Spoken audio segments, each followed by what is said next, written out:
La stérilité pourrait trouver certaines de ses origines dans des considérations d'ordre naturel.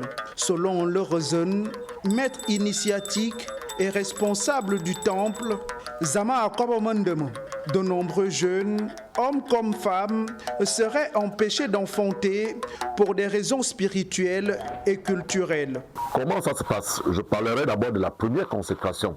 Quelqu'un qui met au monde une fille et ensuite la fille est consacrée.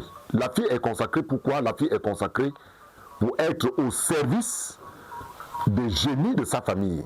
Alors donc cette fille-là est consacrée. Mais tout dépend maintenant de ce qui est dit à la consécration.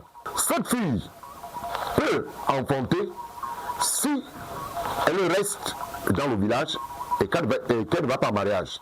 Voilà ce qui peut être dit. La deuxième chose, c'est que si cette fille va en mariage, elle ne pourra pas enfanter. Pourquoi? Parce que la semence de la famille de la consécration, cette semence-là, ne doit pas aller à l'extérieur. Se lier à une personne consacrée ne serait pas sans conséquences, avec des répercussions parfois lourdes sur la descendance. Nous avons des filles aujourd'hui qui sont presque des hommes dans des foyers, parce que ces filles-là sont possédées. Un homme qui se marie à une fille consacrée peut perdre la vie si la fille n'est pas soignée. La nécessité de rompre certains liens s'imposerait comme une étape essentielle.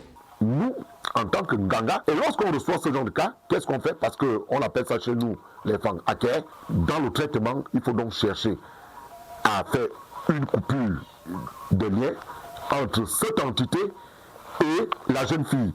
Ainsi, sur le plan traditionnel, la stérilité ne leverait pas uniquement de causes naturelles.